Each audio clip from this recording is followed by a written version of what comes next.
momento nos vamos directo a Israel. Ahí está nuestro amigo, colaborador permanente, el periodista Daniel Moljo, con noticias diversas, las reacciones, entre otras cosas, al discurso del primer ministro Benjamin Netanyahu ayer por la tarde-noche de Israel, alguna gente que salió incluso a las calles a manifestarse, eso y mucho más en el panorama de noticias. Dani, ¿cómo estás? Buenas tardes. Hola, ¿qué tal? Buenas tardes para ustedes. ¿Qué hay de nuevo ahí en Israel? Porque de alguna manera, claro, parecen algunas cosas que se repiten, pero siempre alguna anécdota también nueva. Se repiten cada vez que el primer ministro Netanyahu decide hablar por todos los canales de televisión.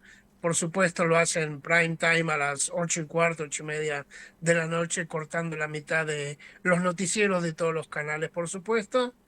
Y ayer fue otra comedia muy barata, ¿no? Que en donde se refirió, digamos, a la ola de terror que hay en Israel hoy en día, y lo primero que hizo fue acusar a la oposición, que todo esto es por culpa de la oposición. Antes que diga nada, ¿no es cierto? Ya la gente lo toma como un ridículo, no como un primer ministro de un gobierno que no gobierna. Es simplemente eso, un gobierno que no gobierna. Echó la culpa a la oposición, echó la culpa a todo el mundo. Él nunca tiene la culpa. Siendo primer ministro, hay que recordar que solo en los últimos 20 años, solo un año fue otro gobierno, pero siempre la culpa lo tienen los otros, algo que ya todo el mundo conoce, que es algo que no toma por sorpresa a nadie.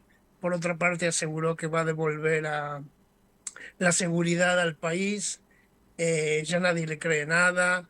Hay que tomar en cuenta que los últimos sondeos de los canales de televisión, hoy en día, si hubieran elecciones, el Likud pasa de 31 a 34 escaños, pasa a tener 20 nada más, o sea, pierden las elecciones seguro.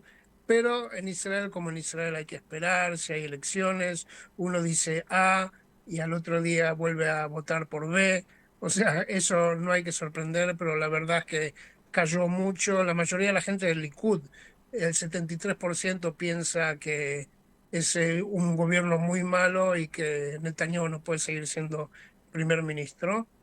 Eso con respecto a Netanyahu. Y hoy a la mañana, o sea, se volvió a referir ayer a la gente, digamos, a los reservistas que dicen que no van a acudir si el ejército los llama. Y hoy por la mañana, digamos casi al mediodía, uno que dice ser el comandante de Netanyahu en la primera guerra del Líbano en 1982, dijo que tuvo que echarlo a Benjamin Netanyahu del ejército, del comando donde estaba él, porque siempre que le pedían hacer cosas nunca hacía nada, se escapaba. O sea, como habla ayer de la gente que rehúsa a ir al ejército o amenaza con no ir al ejército por la cuestión de la reforma judicial, es lo mismo que hizo Netanyahu cuando estaba en el ejército. Y hace unos minutos, para variar, Netanyahu sacó un comunicado diciendo que eso no es cierto, que él nunca fue mi comandante, así que vamos a esperar unas horas a ver cómo termina esta telenovela. Mm, Veremos entonces si se confirma que era el comandante, no era el comandante y cuál era la actitud en el ejército, aunque algunos dicen que, bueno, Netanyahu estuvo, bueno, en el comando más importante en Sayeret Matkal y que fue un gran soldado, al igual que su hermano Johnny, que cayó en Entebbe en ese famoso rescate. Pero, bueno, estas cosas que pasan frente a un primer ministro, como has dicho, Dani, que ha caído muchísimo en lo que es el aprecio de la ciudadanía en Israel y también su posicionamiento en el exterior, algo que era impensable hace algunos años. Sí, es verdad. Y estamos, hoy en día Israel está dentro de esa ola de terror. Ahora se está realizando el entierro de la madre de las chicas que fueron asesinadas hace unos días. La madre que los médicos lucharon por su vida en los últimos días, lamentablemente no pudo ser salvada. Y estamos hablando de una familia que llegó de Inglaterra en el 2014, viviendo en la Cisjordania, en Efrat, y religiosos, por supuesto, y bueno, 3 personas de la misma familia fueron asesinadas. El ejército de Israel, por supuesto, sabe que tarde o temprano van a agarrar a los terroristas. Hace pocos minutos también hubo un intento de disparo por medio de un terrorista en Hebrón, y hoy a la mañana el ejército entró en Jenin, en la localidad de Jenin, en la Cisjordania, y agarró a 3 terroristas que estaban a horas de realizar un atentado dentro de Israel. Así que en ese sentido seguimos dentro del Ramadán, de Pesaj, en todo ese ambiente de terror que hay hoy en día. La rutina, diríamos, diaria de Israel que uno conoce, no es que sea muy distinta en otros momentos del año, pero bueno, desgraciadamente de vez en cuando el terrorismo produce estos dolores tan profundos como el de la familia Di, que ha perdido, como has dicho, a estas 2 hermanas, su madre, en este atentado realmente terrible y desgarrador. ¿Qué otros temas se están dando vuelta por ahí, Dani? Otro tema fue las inundaciones que hay en el sur del país. Hace 2 días que hubo un calor tremendo, vino un Hamsin, que es el calor que viene del desierto, y de repente se cortó, y unas lluvias fuertísimas en el sur del país, está todo inundado, se cerraron los caminos y 3 jóvenes que estaban adentro de un coche fueron llevados por el torrente de agua, una se salvó, están buscando a 2 hermanos que iban adentro del coche, todavía no se sabe qué pasó, no los encontraron, pero se calcula, como siempre en estos casos, ¿no?, que lamentablemente no va a haber mucha suerte para este caso, está todo inundado en el sur, y la gente preparándose por otro lado ahora para Pesaj. Ahora en unas 2, 3 horas entramos en el último día de Pesaj, mañana a la noche se termina, después el jueves es la festividad de Pesaj de la comunidad marroquí acá en Israel, que se llama como la Mimuna, donde se van a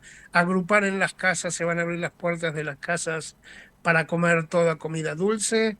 Y de ahí para el resto de los acontecimientos de abril, ¿no es cierto?, que es el Yom HaShoah, que es el Yom Ha'atzmaut, Día de la Independencia, el día Yom HaZikaron, el día de la recordación de los soldados muertos por la patria. O sea, siempre abril es un mes bastante cargadito. Una sola explicación que me gustaría para los oyentes que obviamente no conocen la realidad del desierto de Israel y del clima de Israel.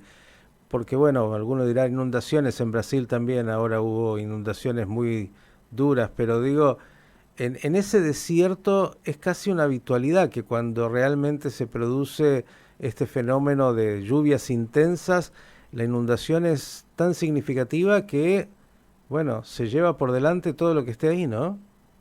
Es verdad, los torrentes son muy fuertes.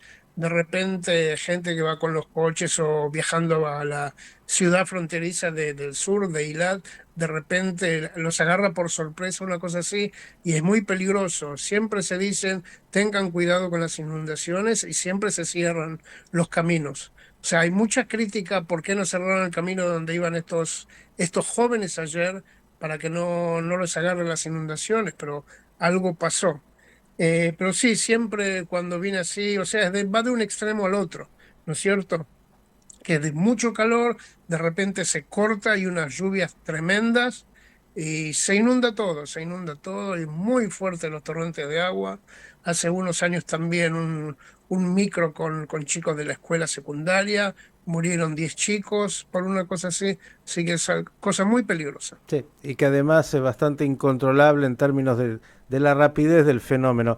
Dani, lo último, y esto abusando de tu experiencia periodística, ayer muchos tenían expectativas cuando iba a hablar Netanyahu, más allá de lo que dijo, que no dijo, por decirlo así, fue un discurso habitual, populista y con las variables que ya le conocemos al primer ministro más en esta etapa de su vida, pero había especulaciones sobre su salud, que había estado en un centro médico revisando su salud. Algunos dijeron Netanyahu no está bien en términos de una posibilidad incluso de una situación oncológica.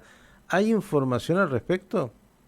absolutamente nada, no, no se dijo nada, fue un rumor que pasó, pero no, no se publicó absolutamente nada. Creo que de lo que más se habló de todo esto fue que digamos, no es que le retiró la despedida al ministro de Defensa, sino que simplemente dijo que vuelve a ser el ministro de Defensa. Nunca lo despidió, Ujú. nunca llegó a despedirlo, pero se habló más que nada de eso. De su salud, absolutamente nada. No, Bi- nada, nada. Bien, y ya que dijiste esto sobre Gallant, las reacciones de Bennett y Lapid fueron bastante contundentes, ¿no? Al discurso. Sí, por supuesto. O sea, aparte, se comenta hoy en día que después del discurso de Netanyahu ayer, Gallant está ganando 1-0, ¿no? O sea, pasando al plano futbolístico, que después del partido de ayer, Gallant se quedó como ministro de Defensa y está ganando 1-0. Y todo lo que dice Netanyahu, por supuesto que no es verdad, no se habla con Gallant. Por lo general, cuando hace un discurso desde el Ministerio de Defensa, como fue ayer, está parado al lado de él el ministro de Defensa, que ayer no ocurrió. O Ujú. sea, no es algo que no, no, ya no se puede desmentir, no hay relación entre los dos, algo que por supuesto es bastante malo, ¿no? Para, en especial en ese momento de terror del Estado. Bien, otras dos figuras y cerramos. Una, porque es clave, me parece, Benny Gantz como figura y que siempre está ahí un poco a la expectativa. ¿Qué dirías de el momento personal de Benny Gantz y en la política israelí? ¿Dónde está situado y qué podría pasar? Si hoy en día hay elecciones, Gantz las gana, lejos, ¿no es cierto? Más que la PID, que es el segundo partido, porque está haciendo un buen trabajo, o sea, un trabajo de hormiga, de abajo, muy, muy tranquilo, habla lo que tiene que hablar y cuándo tiene que hablar, y hoy en día podría ganar las elecciones. Por eso creo que tiene que seguir de esta manera, siendo muy elocuente, tranquilo, hablando como tiene que hablar, en especial después de haber sido mucho tiempo un hombre del ejército, un hombre que sabe lo que dice. Y la verdad que está sorprendiendo bastante de lo que era Gantz hace un año. Bien. Y la otra figura que sé que está en tus afectos, el ministro de Seguridad Nacional, Itamar Ben-Gvir, eh, porque algunos incluso decían que frente a la situación de seguridad, donde Netanyahu finalmente intenta un poco del status quo habitual, bueno, Ben-Gvir y su gente no está tan contenta y incluso habría dicho que pretendía salir del gobierno y apoyarlo desde fuera. ¿Qué se sabe al respecto? Lo que te puedo decir es que hoy en día si alguien del actual gobierno sale, no vuelve nunca más al gobierno, porque saben que es la última oportunidad. Está tan malo el gobierno haciendo tan mal las cosas que el que sale del gobierno no vuelve nunca más al gobierno. Así que no creo que nadie deje el gobierno hoy en día. Y por supuesto las excusas típicas. Yo quiero hacer cosas, pero no me dejan hacer. Y calculemos que ayer fue en la Cisjordania un nuevo lugar llamado Eviatar, donde él dijo unas palabras y la misma gente que lo votó a él lo insultó. Lo insultó diciendo que no hace nada y él, por supuesto, diciendo que no lo dejan hacer nada.